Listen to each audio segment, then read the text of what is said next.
Bien, y nos metemos de lleno en las noticias del día de hoy. Arrancamos con la primera y la principal, lo decíamos recién, paro contundente de la Unión de Tranviarios Argentinos en toda la República Argentina, y ya se empiezan a ver algunas de las consecuencias. Por un lado, obviamente no hay ningún colectivo circulando por no solo la ciudad de La Plata, sino ninguna de las ciudades del país en las cuales los colectivos estén asociados al sindicato, pero además también decíamos, algunas empresas decidieron igualmente trabajar, y bueno, recién veíamos, es algo que suele pasar, ¿no? Cuando algunas empresas o algunos trabajadores no adhieren a las medidas de fuerza. Bueno, en este caso, un ataque que sufrió un colectivo de la línea de la empresa Dota, que como decíamos, dijo que iba a trabajar con normalidad. Y estas son imágenes que difundieron esta mañana. Un ataque ahí. Un piedrazo al vidrio, digamos, para hacerlo más. La empresa Doti Metropol, como decíamos, dijo que iba a haber servicios habitualmente, pero son más de 300 las líneas de colectivos, por lo menos en el AMBA, que están realizando este paro, luego de que en el día de ayer fracasaran nuevamente las discusiones entre la UTA, las empresas, las cámaras empresarias y la Secretaría de Trabajo. Recordemos que el gremio que representa a los choferes de colectivos busca una mejora salarial. En concreto, piden un sueldo básico de 1.700.000 pesos, que fue rechazado de plano por los empresarios. El gobierno se negó a incrementar las partidas de subsidios para el sector y habló de un paro extorsivo. De esta forma, entonces, se cayó la última instancia de negociación, que concluye con esta medida de fuerza. Un grupo de choferes de la línea 148, en el día de ayer, mientras se estaban dando estas discusiones en la sede central de la UTA, realizó una manifestación arrojando huevos contra la sede del sindicato, justamente porque dicen no sentirse y no estar representados por la conducción del gremio, que, bueno, como hemos caracterizado en reiteradas ocasiones, venía teniendo una relación complaciente en parte con el gobierno nacional, y que llega a esta medida de fuerza en este clima de tensión. Los trabajadores mostraron un fuerte rechazo a las negociaciones salariales que está llevando la conducción del gremio con los representantes del gobierno, y tiraron huevazos, como estamos viendo ahí en pantalla. Y también se conoció la voz de uno de los trabajadores que ayer fue entrevistado por los medios y decía esto. ¿Entendés? Para nada. Es un empresario. No, para nada. Ahora yo te pregunto, ¿qué hace este muchacho de la CGT? Todos lo dicen, no, es un traidor, esto, y amenaza con el paro. ¿Hay paro realmente? Ustedes lo saben, se nos cagan de risa en la cara de todos los trabajadores. Acá no estamos hablando por un tema de política, ¿eh? No llegamos, por eso estamos acá. No llegamos. En el paro de la CGT no se unieron porque justamente estaba la conciliación obligatoria. Exactamente. ¿Qué pensás, que todos los compañeros lo queremos? Un aumento, eso es lo que esperamos, un aumento razonable. Está bien, claro. ¿Cuál sería el aumento que ustedes se queden conformes? Y 1.800.000 de arriba para arriba. No puede, sin menospreciar las demás actividades, las ramas laborales. Hoy ganan más que todo, que nosotros, con las responsabilidades que tenemos. El registro, el registro no dura un año no dura, y nos condena como profesionales. El momento de bajarnos el martillo el juez, nos condena como profesionales, que nos paguen como profesionales, como lo que somos. Si nos condena así como nos condena como profesionales, que nos paguen como profesionales. Ahí lo escuchábamos, piden, ahí él decía 1.800.000, la negociación de la UTA era por 1.700.000, no había tanta diferencia. Desde algunas cámaras empresarias propusieron un bono de 160.000 pesos en 3 meses.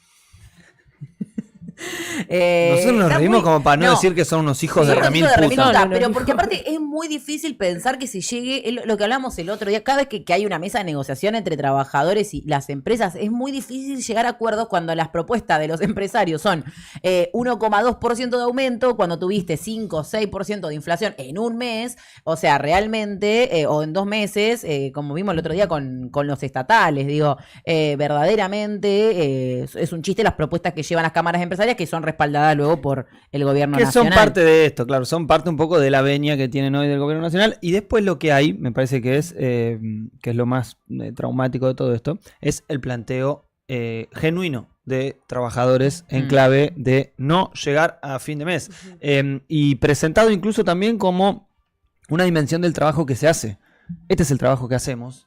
Debemos cobrar en consecuencia al trabajo que realizamos y además poder llegar a fin de mes. No hay un planteo que sea una locura ni descabellado en estos trabajadores que además tienen la particularidad de no sentirse representados por las decisiones, en este caso, del sindicato. Porque para algunos parecerá un montón de plata, ¿no? 1.800.000, pero estamos hablando de que la canasta familiar tipo está alrededor de 1.200.000, es decir, de mínima.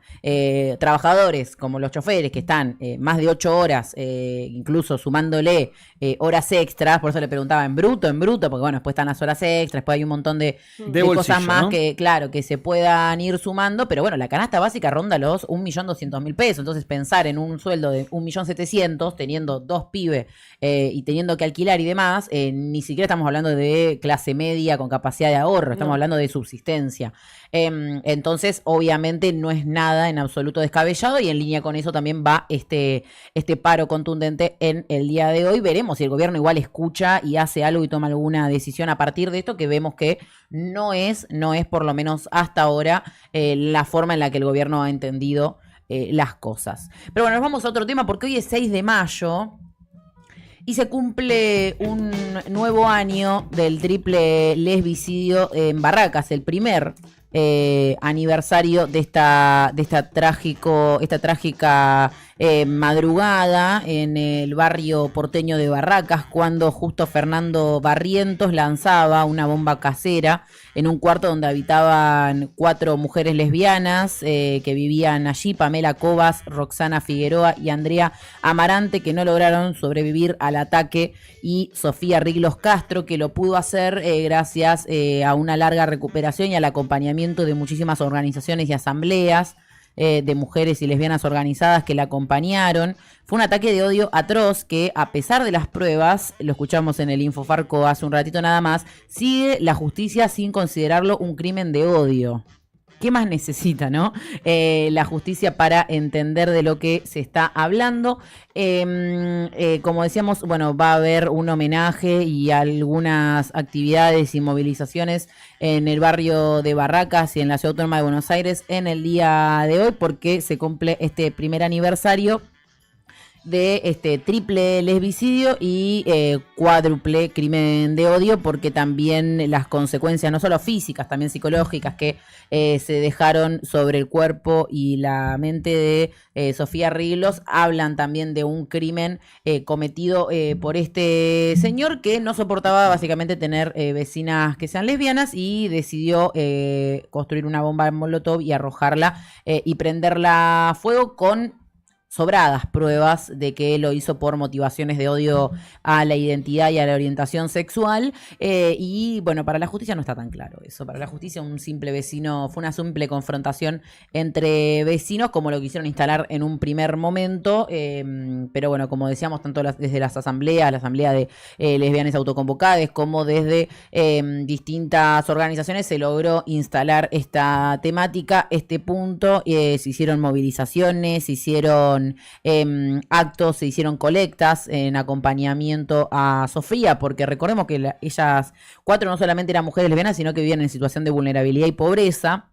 algo de lo que poco se habla cuando se habla de la comunidad LGBTQ+, no es solamente la condición de género o de orientación sexual, sino que estamos hablando de situaciones de vulnerabilidad social, económica, que también son parte de ese entramado de desigualdad. Esto es lo que vivían ellas 4 y de un día para el otro perdieron a sus compañeras de vida bueno, Sofía hoy cuenta con una red que la acompaña, pero no esta justicia que debería garantizarle el Poder Judicial. Así que estaremos, obviamente, como todo el tiempo, siguiendo de cerca cómo avanza esta causa en la justicia y exigiendo, obviamente, reparación y justicia por las 4 compañeras víctimas de este crimen de odio y, obviamente, en particular, las 3 asesinadas por Barrientos este 6 de mayo del 2024.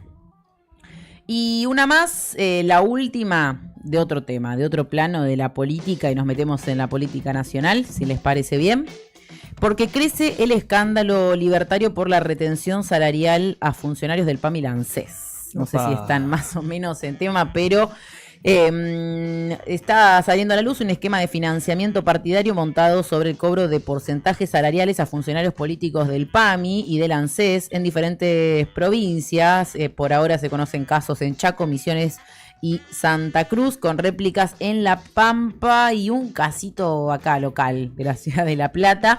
Estamos hablando de Viviana Aguirre, diputada suplente por La Libertad Avanza y ex funcionaria del PAMI aquí en la ciudad de La Plata, que denunció que fue echada por denunciar irregularidades en la obra social de los jubilados y acusó al armador bonaerense del partido, a Sebastián Pareja, y a su colaborador de haberla cesanteado por negarse a ocultar casos de corrupción. Estuvo haciendo ella una gira en los medios en el día de ayer. La podemos escuchar brevemente para conocer qué es lo que cuenta ella, Viviana Aguirre, sobre el entramado y el modus operandi de estos funcionarios del PAMI que piden cobros a cambio de cargos. ¿Estudiaste en la justicia? Corrupción de PAMI. Yo, por ejemplo, me puse la camiseta de La Libertad Avanza. Mira. Y dije, bueno, el presidente... No pagaste nada para usarla. La casaca porque se viene puso. mucha gente que pagó para usar la camiseta de La Avanza. No, yo puse todo lo contrario, puse para la campaña más de 15 millones de pesos con Raúl Simoneto. A mí me sorprende que nadie le pregunte de dónde mi sacó los bolsillo, 15 millones de porque pesos. El presidente en ese momento, Javier, decía que había que ponerlo del bolsillo de uno. Mira, o sea, vos financiaste tus carteles, mi tu campaña, sí. con tu dinero. Exacto. Y después, bueno, yo soy diputada nacional por La Libertad Avanza. Pero ahí te hago una pregunta. Sí. Cuando a vos te ofrecen ser candidata, Sí. nadie te pidió plata por ese lugar. No, a mí no, pero a otra gente sí. Ah, podés comprar la banca. Para comprar la banca y de $50.000 para arriba, según Yo no tengo tanta plata. que puesto, obviamente. Los comentarios de la También conductora quería aclarar No, eso, no, no. que el que se encargaba de hacer todo eso era Juan Esteban Osaba Sí. y Sebastián Pareja. Bueno, ahí la Los escuchamos. armadores políticos de la provincia de Buenos Aires, ¿no? Sí, Estamos muy allegados a Karina Milei. Claro, ya de por sí se podría decir la bolsera, Sí. la valijera, Sí. como le dicen algunos que la señalan directamente como la responsable de estos cobros, que no son nuevos. No, Insistimos ya con se esto. conocía. Esto ya es administración nacional, pero se conoce alrededor de esto desde no solamente la campaña de 2021, sino también estamos hablando de reuniones, lisa y llanamente, con el actual presidente Javier Gerardo Milei. Una gran pregunta: ¿por qué alguien pagaría $20.000 por reunirse con alguien que solo es diputado, ¿no? En su momento. Sí, en Entiendo su con un momento. presidente pagues eso. Pero bueno, igual estamos hablando de cosas distintas, porque una cosa son los pagos que hacía la gente para reunirse con Milei, otra cosa estamos hablando acá directamente de defraudación. cartera Claro, estamos hablando del del PAMI y la ANSES, dos organismos públicos que están siendo utilizados, primero vaciados, porque eso es así, para la política para la cual fueron hechos, y además a la par de esto, totalmente, bueno, con un entramado de malversación de fondos Claro, repartiéndose la guita Sí. de los jubilados, básicamente. Son los pocas vicios que palabras. quedan, ¿viste? en Sí, realidad. pero bueno, son los que venían contra la casta y contra la corrupción. Entonces también, bueno, deja muchas preguntas. Ya esto está en la justicia. Ya estos supuestos pedidos de aportes a funcionarios de funcionarios políticos pasó del plano político y mediático al judicial en distintas, principalmente en la justicia federal, pero hay expedientes vinculados al Chaco y Misiones. Veremos también, como decíamos, cómo avanza esto en la justicia, si es que tiene algún tipo de proceso con avance o se termina deteniendo, pero lo que sí sabemos es que hay sobradas pruebas y cada vez más denunciantes que marcan estos entramados de corrupción. Hasta acá el noti de hoy.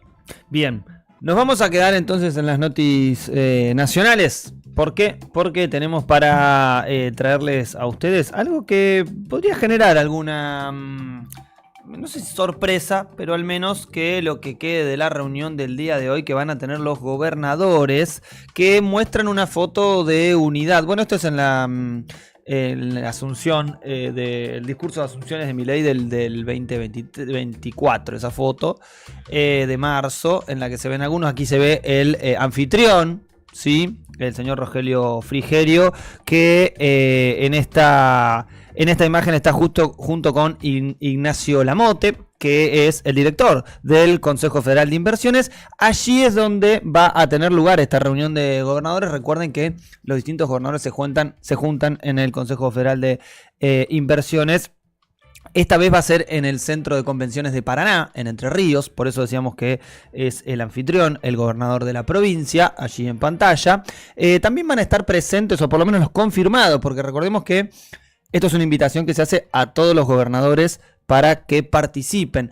Pero concretamente, como hay una postura opositora al gobierno nacional, hay muchos gobernadores que no se van a hacer presentes. Con lo cual, los que han confirmado, o por lo menos hasta el día de ayer, Axel Kicillof, Rogelio Frigerio, Maximiliano Puyaro, Ignacio Torres, también el gobernador de la provincia de Catamarca, Raúl Jalil, el gobernador de La Pampa, Sergio Silioto, y bueno, ya nombré obviamente los gobernadores de Buenos Aires, Entre Ríos, Santa Fe y Chubut. Va a estar realizándose en el día de hoy, como decíamos, y como dato político es esta expresión en la que seguramente surja algún comunicado y alguna declaración a posteriori opositora. Y opositora con un variopinto, ¿no? Porque podríamos decir, bueno, dos de los gobernadores profundamente relacionados a Unión por la Patria, por decirlo de alguna manera, como su plataforma electoral con la cual llegaron a las gobernaciones, que estamos hablando ni más ni menos que de Silioto y de Axel Kicillof, como dos incluso de los gobernadores que se posicionan como opositores, pero con algunas sorpresas, ¿no? Con algunas sorpresas como Ignacio Torres, el mismísimo Rogelio Frigerio, ¿no? Y ahí vemos este juego propio del PRO, separándose de lo que se podría denominar ese amarillo-violeta que se va tornando en algunos actores del viejo PRO, o mejor dicho, como decíamos y hablábamos también con la concejal aquí en La Plata, que es un fenómeno a nivel nacional, no solamente en las ciudades, sí. El burrichismo, digamos, que termina ya directamente tiñéndose de violeta. ¿Lo viste? ¿Lo vieron el video de Patricia Bullrich haciendo una recorrida con Karina Milei y con Adorni? Tiene que haber sido estos días. Y una vecina la agarra a Bullrich y dice: yo te voté, Pato, te voté, a vos te voté. Le dice, y saliste tercera. Bueno, pará, no. Y le dice, y Bullrich, en vez de decirle tipo gracias, ¿viste? Agradecerle que te está diciendo a vos te votó, no a La Libertad Avanza, te votó. Bullrich le dice, ¿y qué querías? ¿Que venga Massa? No. Te está diciendo que te votó a vos. Pero ahí está, mirá. Qué simpática. Ponelo con volumen, a ver qué. Es tremendo. Le cuesta igual hablar a la Pato. Pero no vos al PRO. No es este. No, porque no le dice eso que está en los cosos. A eso estaba mal usado. usado. Esta es terrible. No le dice así, no le dice no a vos. Señora, dice, te votamos a vos, esta Pato. Señora directamente le dijo, toma. Sí. Aparte atrás está Karina, que pone una carupela, que madre. Pero bueno, este fenómeno que se está dando a nivel nacional claramente va a estar expresado en esta reunión porque obviamente hay gobernadores que no son parte de este encuentro. ¿Cuáles son algunos de los temas que se van a charlar? Bueno, principalmente son las diferencias que tienen con el Ejecutivo, ¿sí?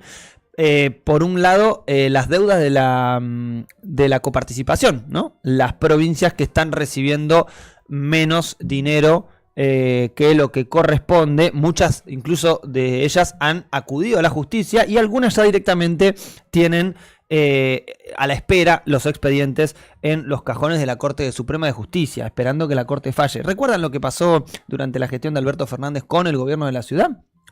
Alrededor de la coparticipación y de la quita de ese porcentual alrededor de la policía que se había dado en un momento arbitrariamente con el macrismo. Bueno, esto es lo mismo, el mismo procedimiento judicial que en este caso han realizado distintos gobernadores en relación a que la administración de la Libertad Avanza está ahogando a las provincias. Esto es una cuestión concreta, presupuestaria, que no solamente es parte de su ajuste general, sino del desfinanciamiento. Y acá hay algo más grande que solamente el gobierno de la Libertad Avanza, que es, ¿cuál es el objetivo político que tiene este gobierno? Bueno, generar provincias más pobres, generar provincias con menos instrumentos para contrarrestar no solamente una situación de recesión económica en la Argentina, muy clara y muy concreta, lo hablamos cada vez que tenemos la oportunidad de conversar con la querida Clara Razo, ustedes la van a poder revivir en Trinchera TV. Sí, y hoy la tenemos. Hoy va a estar también con nosotros a la tarde, en la segunda hora, ya estoy modo post mediodía, es un problema esto.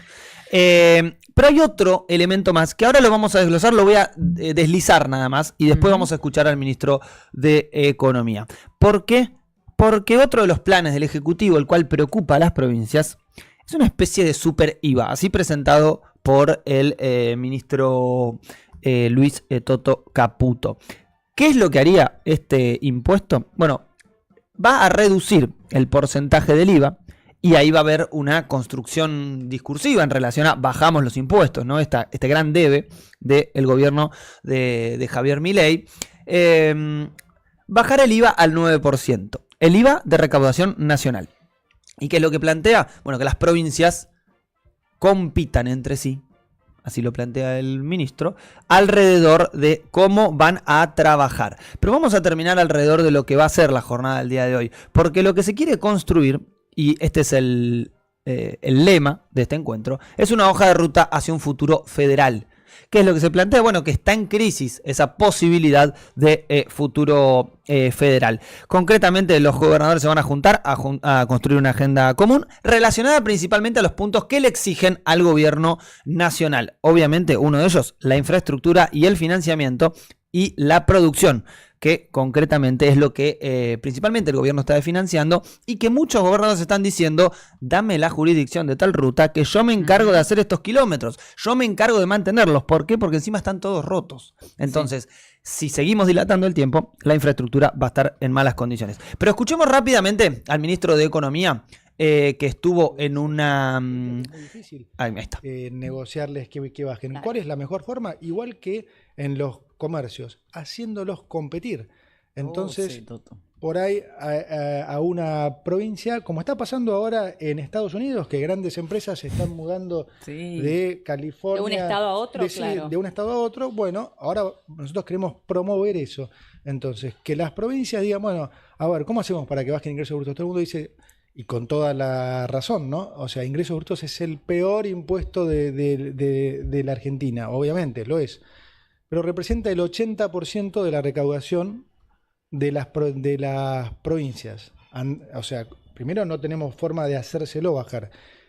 Ahora digo, ¿cómo lo van a hacer? Así, compitiendo, intentando que empresarios... Vos imaginate que una empresa se mude de una provincia a la otra... por una cuestión impositiva. Y vos dirás, ¿por qué lo hace? Y el ejemplo que pone, no es malo el ejemplo, porque el ejemplo que pone es el ejemplo de Estados Unidos. ¿Saben quién se está mudando en Estados Unidos, por ejemplo, entre otras empresas? Mercado Libre. Mercado Libre, que es una empresa argentina, pero que dice es una empresa radicada en Delaware. ¿Por qué está radicada en Delaware? Porque no paga impuestos. O mejor dicho, paga una cuota impositiva muy, muy baja. ¿Y qué es lo que dice? Yo estoy radicado acá en esta jurisdicción. Entonces yo no puedo pagar doble impuesto. Sí. ¿Se entiende? El impuesto que me corresponde pagar, por ejemplo, en la provincia de Buenos Aires, lo estoy pagando en Delaware, gente. Entonces, yo no tengo que pagar este impuesto.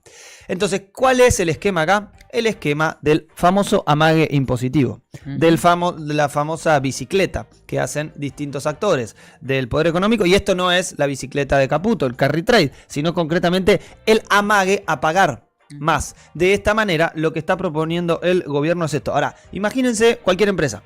Cualquier empresa no va a mudar su infraestructura de una provincia a la otra. Por ejemplo, una empresa láctea no va a mover todos sus galpones de una empresa a la otra. ¿Qué es lo que puede llegar a hacer?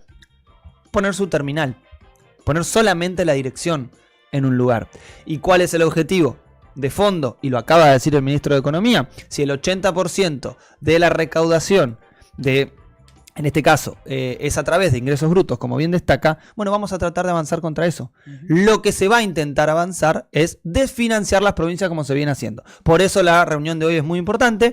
Y cierro con lo que planteaba el gobernador pampeano Silioto, que plantea: necesitamos recursos, más los que nos corresponden porque vienen épocas difíciles.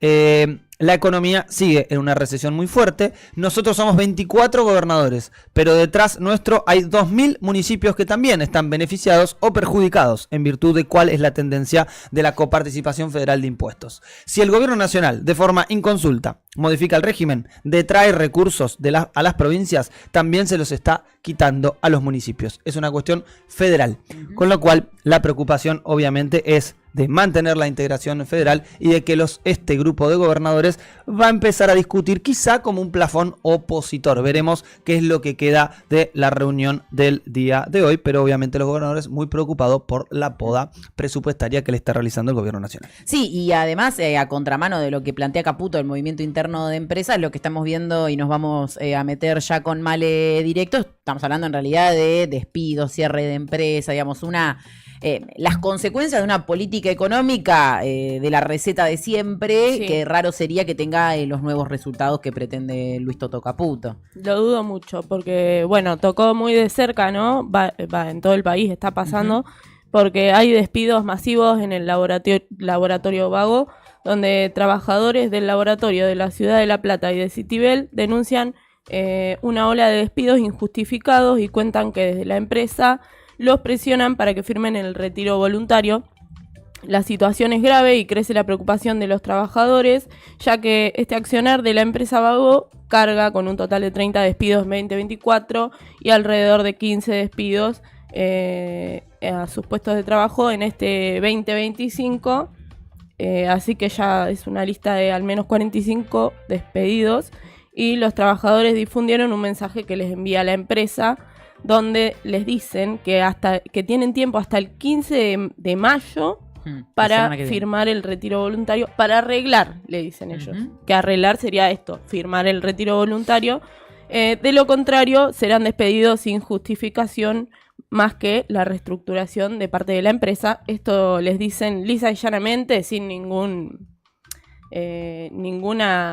justificación, ¿no? Claro. Un poco de carpa, muchachos. No les importa nada que manejan una de las Industria, principales empresas. Industria farmacológica, Sí. podemos decir que es una de Privada, las ¿no? actividades. Sí, pero una de las actividades que no está representando un nivel de pérdida. No es, digamos, por ejemplo, un sector que, al contrario, es de los sectores que mayor porcentaje de ganancia está representando, Sí. por lo menos estos últimos 10 Y aparte meses. que manejan los precios, ¿no? Los laboratorios con los medicamentos manejan mucho los precios, las marcas, etcétera. Pero bueno, patentes. sí, como pasó en tantas otras empresas, como en Cerámica Fanelli, que recordemos que hace poco estuvimos hablando del despido de uno de sus trabajadores, al reducirse la cantidad de trabajadores, los que quedan, además de estar en alerta por los despidos masivos, tienen una sobrecarga en sus roles cotidianos y muchas veces hasta se encargan de cosas que no les corresponden. Esto también es por exigencia de la empresa, ¿no? No solamente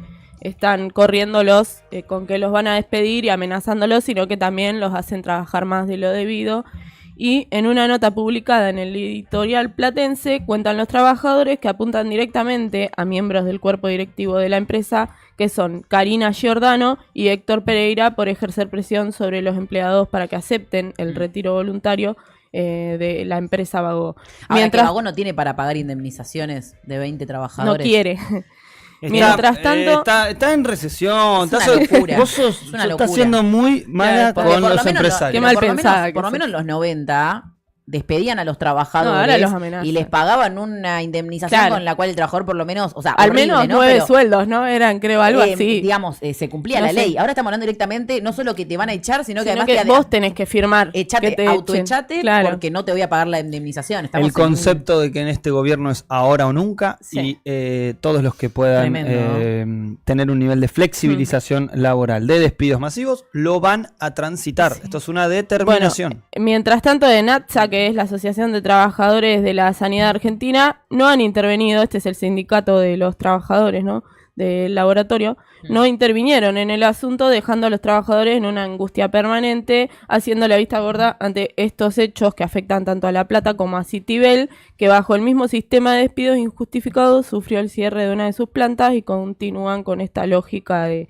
deshumanización. Desde el sindicato y desde la empresa no han publicado nada, se hicieron los boludos totalmente y los trabajadores siguen en pie de lucha y en alerta por estos despidos masivos. Tremendo. Bueno, esto, como decía Male, es acá en la ciudad de La Plata, en la sede de Bagó.